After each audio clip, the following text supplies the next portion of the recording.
comment est-ce que je génère et comment est-ce que vous allez pouvoir générer des revenus mensuels en 2025 grâce aux options. Eh bien, pour commencer, il faut définir ce que sont des options.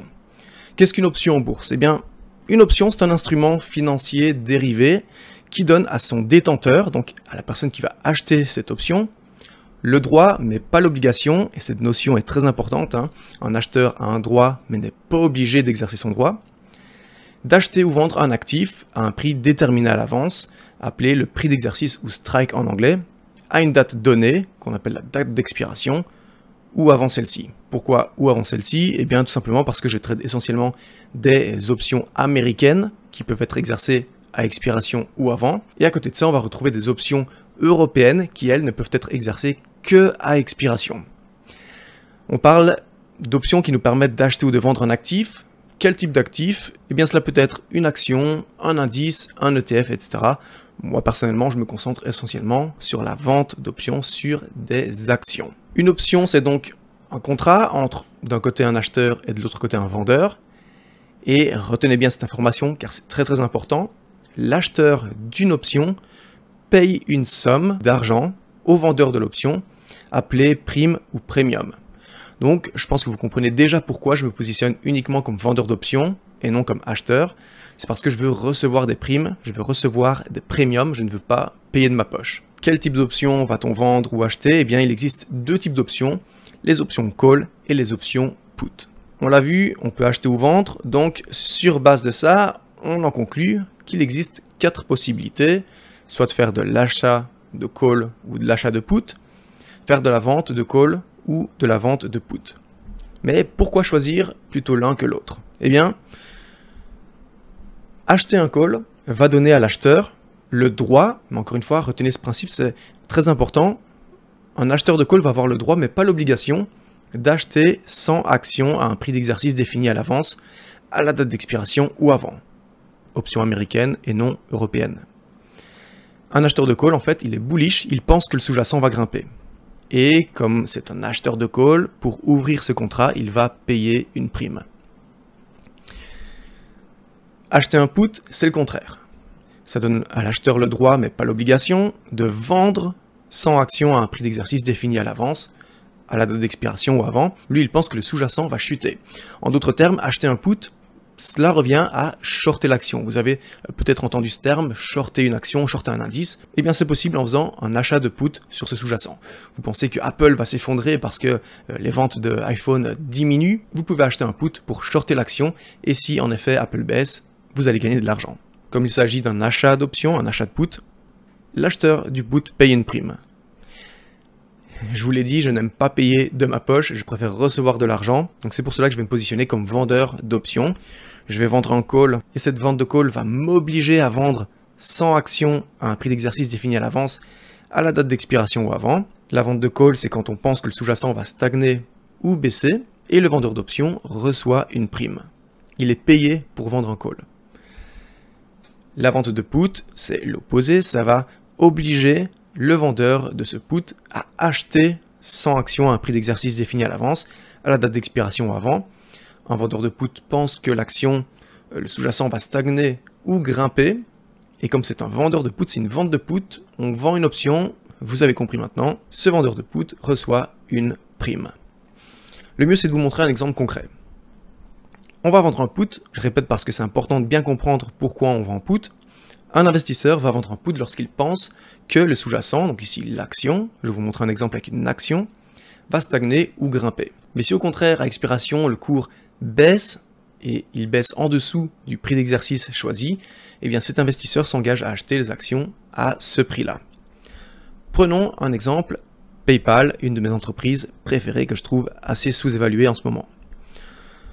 PayPal aujourd'hui, si on regarde la bourse, ça cote au marché à 71 $, et au moment où j'enregistre cette vidéo, on est le 20 mai 2025.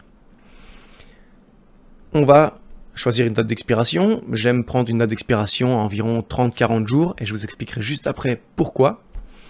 Donc, dans un mois, une semaine, date d'expiration choisie, 27 juin 2025. À savoir que les options expirent tous les 3e vendredis de chaque mois, sauf les actions où il y a beaucoup de volume, s'il y a beaucoup de volume sur l'action, en général, il y a beaucoup de volume sur les options également. À ce moment-là, eh bien, les options vont clôturer chaque vendredi du mois, et c'est le cas avec PayPal. Il y a tellement de volume qu'on a des dates d'expiration pour les options chaque vendredi. Donc, je suis un vendeur de put, ça veut dire que, je reprends la définition, je pense que le sous-jacent va stagner ou grimper. Et donc, je vais choisir un prix d'exercice en dessous du prix actuel, qui est de 71 $. Donc, c'est le prix au marché de PayPal. Par exemple, je choisis un prix d'exercice 67 $. Je regarde dans le tableau, dans la chaîne d'options, qu'on ira également voir un peu plus tard dans cette vidéo, et le prix de l'option est de 93 centimes. Retenez ça, c'est important, le prix de l'option est toujours exprimé par unité, mais on a vu juste avant que un contrat d'option égale 100 actions. Donc, pour savoir combien je vais être payé pour vendre ce put sur PayPal à un prix d'exercice de 67 $ et date d'expiration le 27 juin 2025, on fait le prix ici unitaire x 100, je suis payé 93 $. Donc au moment où je vais cliquer sur le bouton vendre ce put spécifique qu'on a ici à l'écran, je vais être crédité, mon compte courtier va être crédité de 93 $.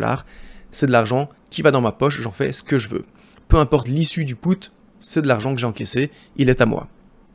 Et donc il peut se passer deux choses à expiration, on avance un petit peu dans le temps, on est le 27 juin 2025. Soit j'avais raison, moi je pensais que PayPal allait stagner ou grimper, mais en effet PayPal est resté au-dessus du prix d'exercice que j'avais choisi de 67 $.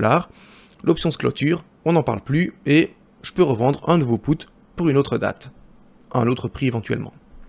Par contre, si j'ai tort et qu'au contraire PayPal a chuté et clôture le 27 juin, donc à la date d'expiration de mon put, en dessous du prix d'exercice que j'ai choisi de 67 $, eh bien, à ce moment-là, je suis dans l'obligation d'acheter 100 actions PayPal à 67 $. Donc ici, quel est le risque que prend un vendeur de put? Le risque qu'il prend, c'est de devoir acheter des actions au prix d'exercice choisi, même si le sous-jacent, ici en l'occurrence PayPal, chute encore plus bas. Par exemple, le 27 juin, PayPal peut avoir fortement chuté, par exemple à 62 $, je serai quand même dans l'obligation de les acheter au prix que moi j'avais choisi pour mon contrat, c'est-à-dire 67, et donc je vais devoir les acheter à 67, alors qu'elles ne cotent qu'à 62 au marché, j'encaisse directement une moins-value au moment de l'achat. Mais encore une fois, je vous l'ai dit, peu importe l'issue de cette vente de put, je conserve les 93 $ de primes. Et c'est ça ma stratégie en bourse, c'est faire de la vente d'options et encaisser des primes, et ces primes en fait constituent ma performance. Maintenant, partons du principe qu'en effet, PayPal est chuté en dessous de 67 $, par exemple 65 $ à expiration. J'ai été dans l'obligation d'acheter 100 actions PayPal à 67 $. Donc là, j'aurai une moins-value immédiate de 2 $ par action, x 100, 200 $ en portefeuille. Maintenant que j'ai les actions en portefeuille, je vais passer à la deuxième étape qui est la vente de call. On reprend la définition qu'on a vue en début de vidéo, une personne va vendre un call lorsqu'elle pense que le sous-jacent, l'action, va stagner ou baisser. Donc on va aller choisir un prix d'exercice au-dessus, supérieur. Mais si au contraire, à expiration, c'est l'opposé qui se passe, le cours grimpe au-dessus du prix d'exercice choisi, cette personne s'engage à vendre les actions à ce prix d'exercice. On reprend l'exemple PayPal. Aujourd'hui, je vous l'ai dit, j'ai été assigné à 67 parce que PayPal malheureusement a clôturé à 65 $ au marché à expiration. On est quelques jours après cette fameuse assignation de la vente de put, on est par exemple le 30 juin 2025. On recommence, première étape, choisir une date d'expiration, choisir un prix d'exercice. Donc j'ai choisi à 3-4 semaines plus tard, le 18 juillet 2025, prix d'exercice au-dessus du prix actuel, 67 $. Pourquoi 67 $? Eh bien je ne veux pas choisir un prix en dessous de ça parce que c'est le prix auquel je me suis fait assigner. Imaginez si je choisis un prix d'exercice à 66 $ et que je me fais assigner dessus, je vais perdre 1 $ par action parce que je les ai achetés à 67 et je dois les revendre à 66. Donc le minimum que je vais choisir, c'est toujours mon PRU, mon prix de revient unitaire, qui est de 67. Je pourrais très bien choisir 68, 69. Ici, pour l'exemple, je vais vendre au même prix que je les ai achetés. Je regarde dans la chaîne d'options et je vois que le prix de cette option est de 1,20 $. Encore une fois, 1,20 $ x 100. Pour vendre ce call sur PayPal à un prix d'exercice de 67 $ et une date d'expiration au 18 juillet 2025, eh bien, j'empoche 1,2 x 100, 120 $ de prime, c'est immédiatement crédité sur mon compte, c'est à moi, j'en fais ce que je veux, peu importe l'issue de ce call. Et à expiration, le 18 juillet 2025, il peut se passer deux choses. Le 18 juillet, PayPal est en dessous de 67 $, l'option se clôture, je conserve mes 100 actions et j'ai empoché la prime. Ou bien, c'est le contraire, moi je pensais que ça allait stagner ou baisser, en tout cas ne pas dépasser mon prix d'exercice de 67, et malheureusement c'est ce qui est arrivé. PayPal clôture par exemple 70, 72 $, eh bien je suis dans l'obligation de revendre mes 100 actions PayPal à mon prix d'exercice, c'est-à-dire 67 $. Et donc, quel est le risque ici pour un vendeur de call? Eh bien, devoir revendre ses actions à un prix d'exercice choisi, alors que le cours vaut plus au marché. Donc ici, par exemple, si PayPal clôture à 70 $, je dois les revendre à 67. Donc j'ai ce manque à gagner de 3 $ par action, fois 100, 300 $. Donc ça, c'est le risque qu'on prend en vendant un call, c'est avoir un manque à gagner. Mais encore une fois, quoi qu'il arrive, que PayPal clôture en dessous, au-dessus, que je doive les revendre ou les conserver, mes actions, peu importe, je conserve les 120 $ de prime. Donc maintenant qu'on a vu ça, reprenons les 3 étapes pour vendre un cash secure put. Ici j'ai indiqué cash secure put, mais c'est la même chose pour un call couvert, donc un covered call. D'ailleurs, pourquoi est-ce qu'on appelle un cash secure put et pas simplement un put? Parce qu'en fait il faut avoir du cash sur notre compte qui correspond à 100 fois le prix d'exercice choisi que notre courtier va bloquer. Comme ça, en cas d'assignation, eh bien, le courtier va utiliser cet argent pour acheter les 100 actions. J'avais vendu un put sur PayPal à 67 $, eh bien, mon courtier va bloquer 6 700 $ sur mon compte jusqu'à l'expiration du contrat, si jamais je dois acheter les actions. Et on appelle une vente de call, une vente de covered call, call couvert par les 100 actions que j'ai en portefeuille. Là, pareil, mon courtier va entre guillemets les bloquer jusqu'à expiration du contrat, pour si jamais, comme on l'a vu juste avant, je dois les revendre à expiration. Donc 3 étapes pour vendre un cash secure put ou un covered call. Première étape, choisir un sous-jacent, évidemment. Comme je vous l'ai dit, ça peut être une action, un ETF ou un indice. Deuxième étape, choisir une date d'expiration, 30-40 jours, je vais vous expliquer pourquoi. Et troisième étape, choisir un prix d'exercice. Et là, on va regarder un des grecs. Il y a 4 grecs importants dans les options, le delta, le gamma, le vega et le theta. Le plus important, ça va être le delta. On va choisir des prix d'exercice avec un delta de moins 0,10, moins 0,12. Pourquoi? Eh bien, pareil, je vais vous l'expliquer dans un instant. Donc, première étape, choisir un sous-jacent. Comment est-ce que je fais? Eh bien, c'est simple. Je fais de l'analyse fondamentale. Je m'assure des bons fondamentaux de l'entreprise. Je veux voir une belle croissance d'année en année du chiffre d'affaires, des bénéfices et du free cash flow. Je ne regarde évidemment pas que ça. Je regarde également le price to free cash flow. Ici, en l'occurrence, c'est les données de PayPal et il est très bas. Environ 11, 12. Ce qui, historiquement, vous le voyez sur ce graphique ici, à l'écran est bas. Et c'est exactement ce que je recherche. Je regarde également le ROCE, les rendements sur capitaux employés. Ici, une belle croissance haussière avec pas loin des 18% de ROCE ces derniers mois sur PayPal. Je regarde le rendement des capitaux propres ordinaires. Pareil, on a, malgré un petit peu de haut et de bas, surtout un petit bas en 2022, mais on voit que c'est vite remonté. Eh bien, on a un beau graphique ici devant les yeux, c'est pareil. Je regarde également la dette totale, total fonds propres. Je regarde également si l'entreprise fait des rachats d'actions, puisque c'est quelque chose qu'on veut voir lorsqu'on investit en bourse sur des actions. On veut que le nombre d'actions en circulation diminue. Voilà, ça c'est une petite partie des fondamentaux que je regarde lorsque je cherche un sous-jacent pour trader les options. Libre à vous de choisir vos propres critères lorsque vous analysez une action pour savoir si vous allez vendre des options dessus ou pas. Ici en l'occurrence, PayPal coche toutes les cases. Et donc, la première étape, choisir un sous-jacent. Je partirai par exemple aujourd'hui sur PayPal. Évidemment, ce ne sont pas des conseils d'investissement. N'allez pas aujourd'hui vendre un put sur PayPal, juste parce que je vous en parle dans cette vidéo. Deuxième étape, choisir une date d'expiration. Et là, je vous ai dit, je vais choisir une date d'expiration 30 à 40 jours. Et on va parler d'un autre grec qui est très important, c'est le θ. Le θ, c'est le grec du temps. C'est le grec qui va venir éroder le prix de l'option en fonction du temps qui passe. Donc si une action ne bouge pas, le prix de son option, chaque jour qui passe, va s'éroder pour arriver à 0 à expiration. C'est ce qu'on appelle le θ decay ou l'impact du θ dans le jargon des options. Je reprends l'exemple avec PayPal, je fais une vente de put à 67 $, date d'expiration à 1 mois. Le prix de l'option est de 0,97, donc x 100, 97 $ de prime, c'est de la prime que je reçois immédiatement créditée sur mon compte. Quel est mon objectif? Eh bien que ce montant, ce prix de l'option, s'érode chaque jour qui passe pour arriver à 0 expiration et clôture à 0, on n'en parle plus et j'ai empoché 97 $. Et donc ce qui va se passer, c'est que le θ va faire son travail, mais ça va dépendre du temps qu'il reste avant expiration. Si vous prenez une date d'expiration à plus de 90 jours, regardez sur le graphique ici, l'impact du θ est assez plat. Ensuite, entre 90 jours et 30 à 45 jours avant expiration, on peut voir que l'impact du θ commence à être un petit peu plus important. Mais c'est vraiment entre 45 et 30 jours qu'on va voir le θ accélérer et venir éroder le prix de l'option de plus en plus vite. Et c'est vraiment en dessous de 30 jours, et vous le voyez ici, plus ou moins 10-15 jours avant expiration, que le θ érode fortement le prix de l'option. Bien entendu, ce θ, on le voit sur le prix de notre option, à condition que l'action PayPal au marché stagne. On avait vu juste avant dans l'exemple que PayPal est à 71 $ au marché. Si PayPal reste tous les jours pendant 30 à 40 jours à 71 $ au marché, eh bien on va voir en effet le prix de l'option s'éroder chaque jour et accélérer et éroder de plus en plus vite le prix de l'option au fur et à mesure qu'on se rapproche de la date d'expiration.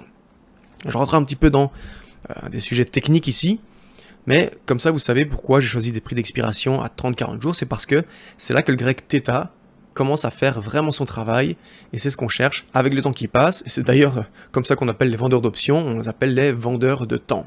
On vend du temps, et on attend que le temps fasse son travail pour amener le prix de l'option à 0.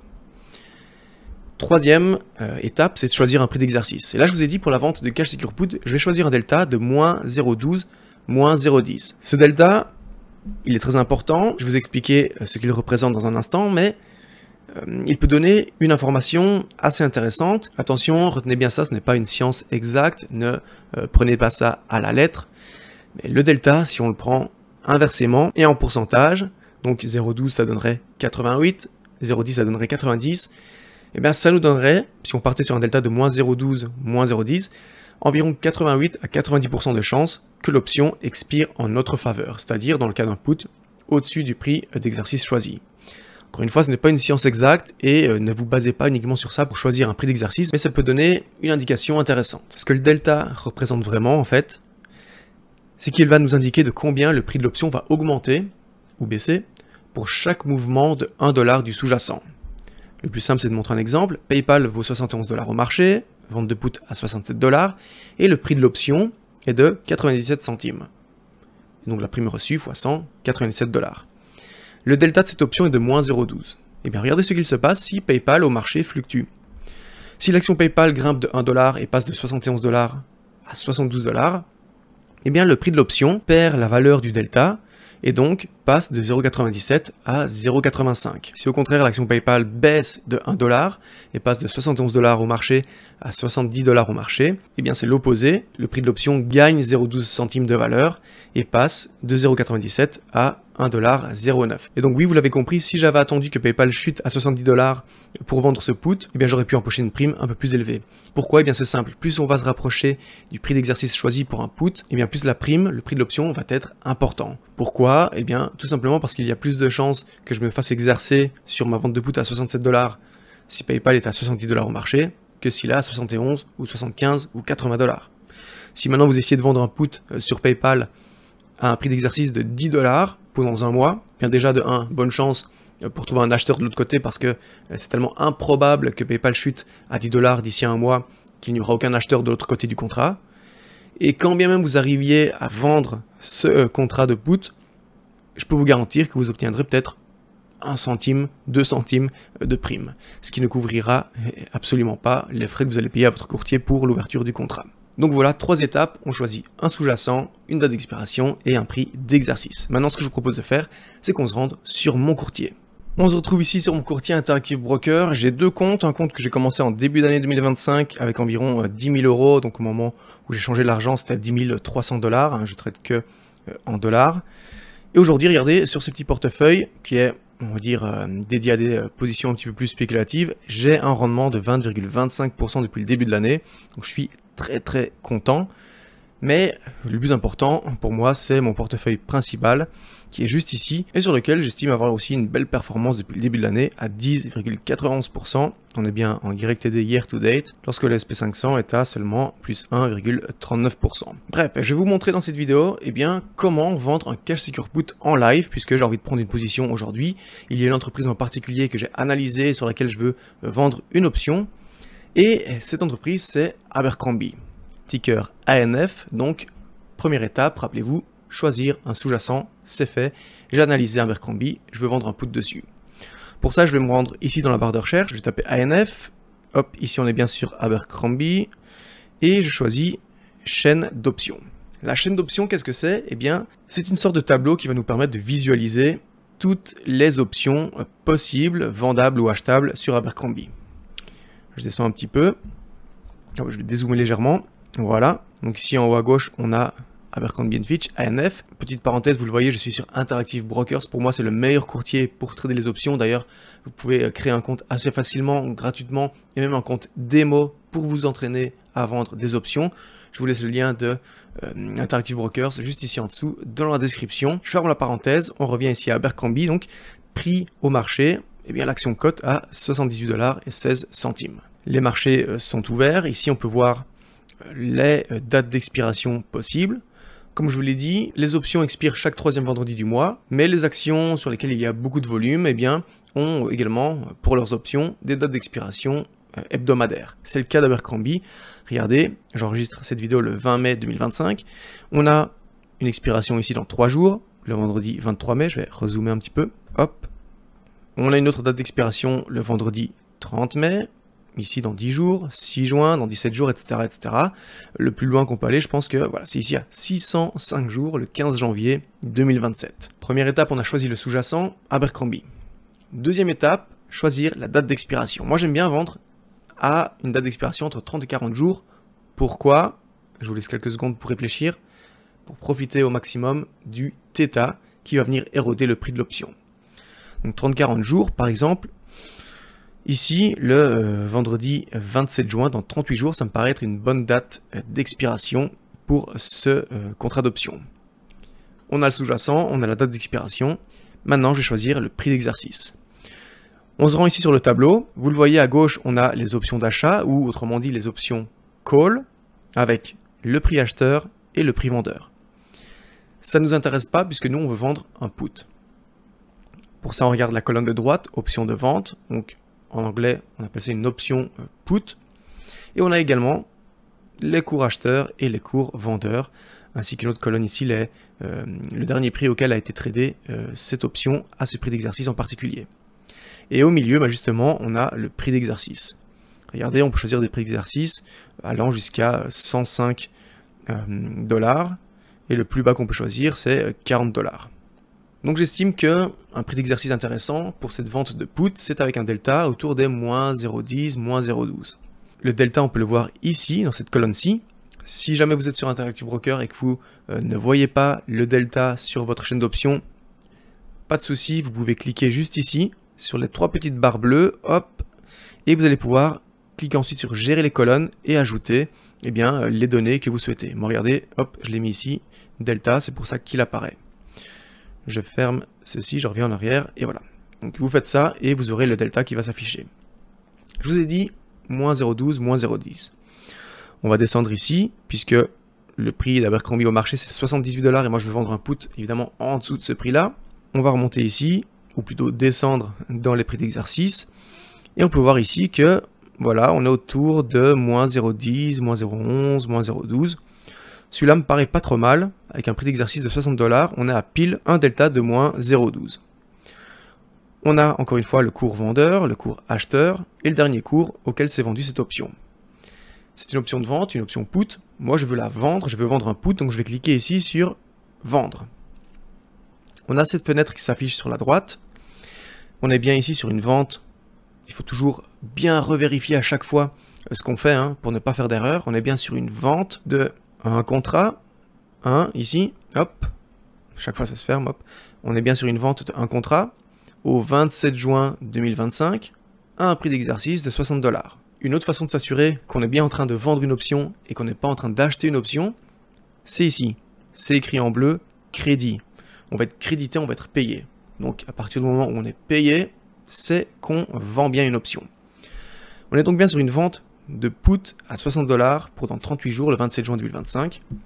Et la prime ici, vous le voyez, est de 1,50 $.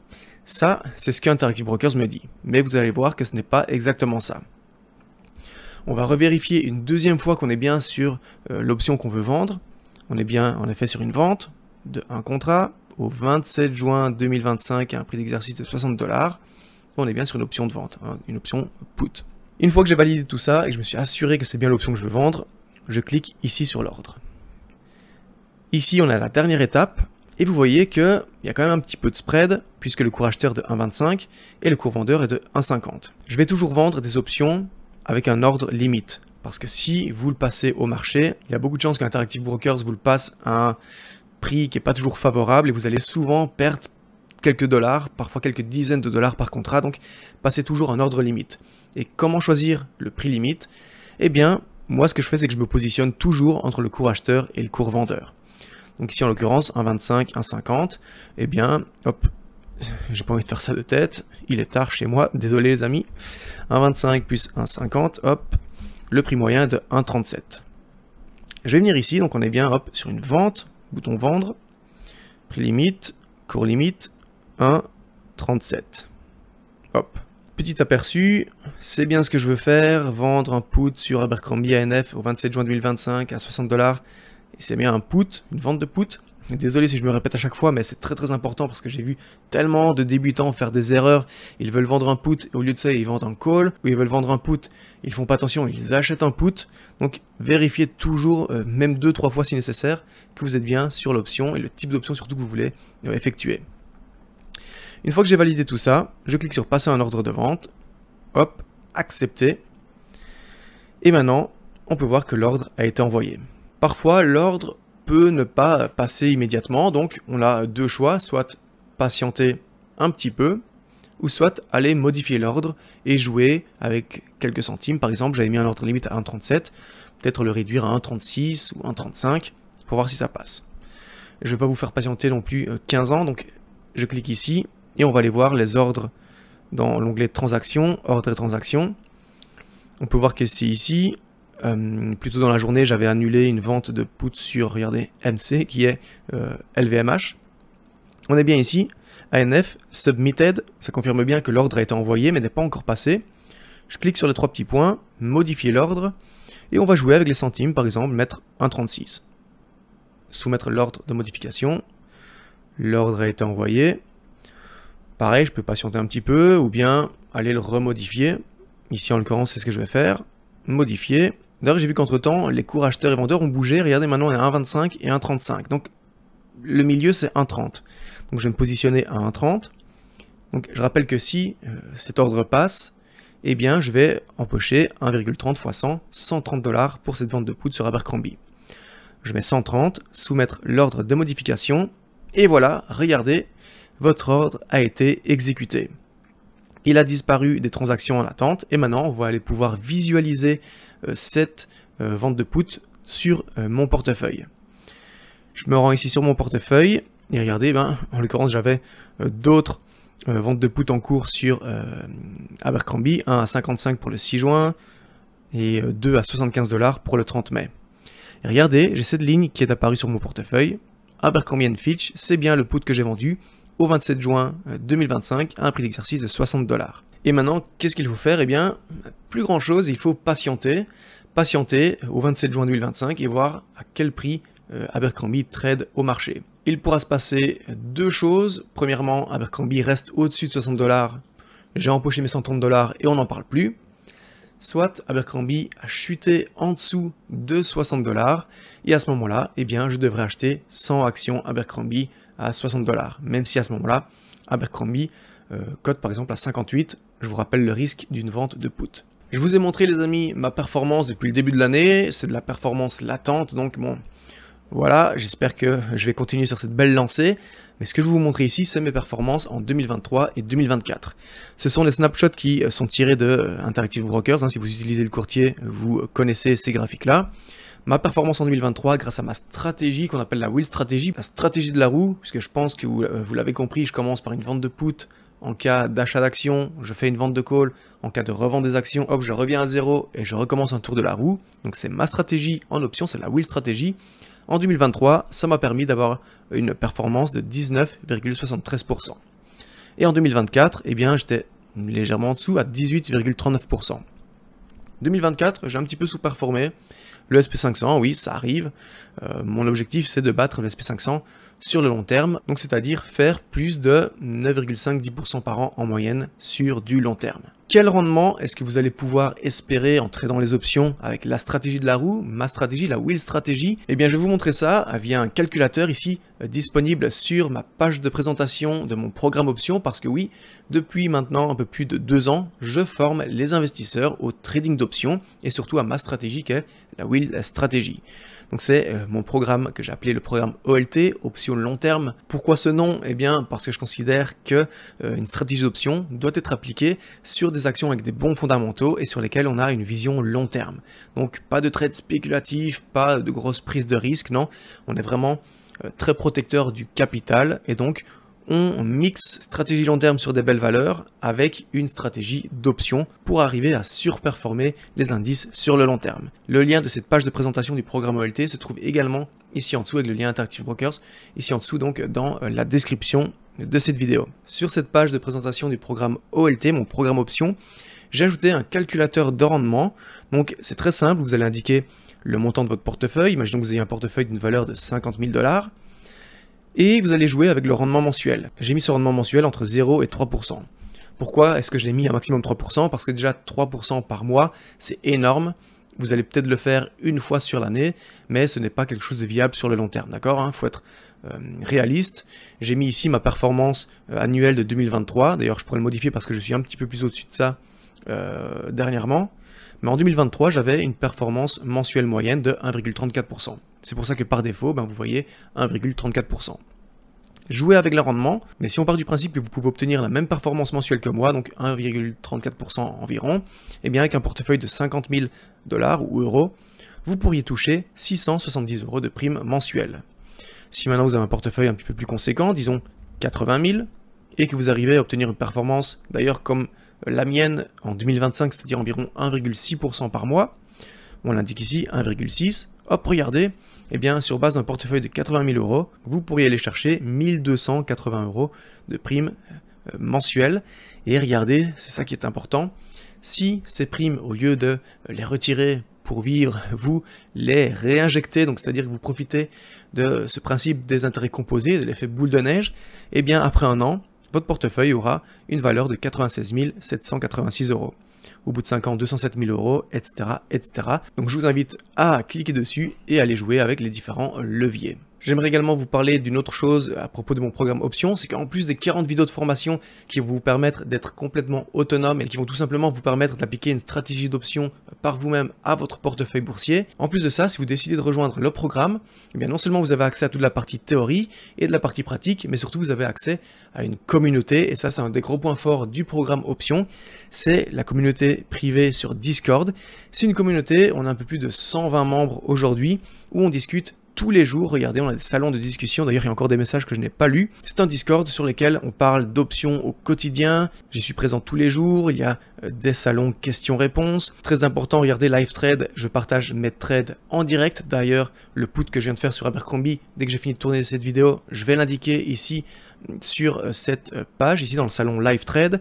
Il y a également un salon dédié à vos trades, vous les postez ici. Regardez par exemple, on a Loïc qui vient de vendre un covered call sur CMCSA, donc c'est Comcast, et également un cash secure put sur SLB, il a empoché au total, si je regarde, environ presque 70 $ de prime pour la vente de ces deux contrats. Des idées de trade, je partage mes résultats, les membres partagent leurs résultats, plein de salons de discussion, c'est le gros point fort du programme OLT, c'est le fait que vous n'allez pas être seul derrière votre écran, mais vous allez être entouré d'une centaine de personnes qui tradent également les options au quotidien, et donc je pense qu'il n'y a rien de mieux pour se développer, pour grandir, pour se former, que d'être entouré de personnes qui font exactement la même chose.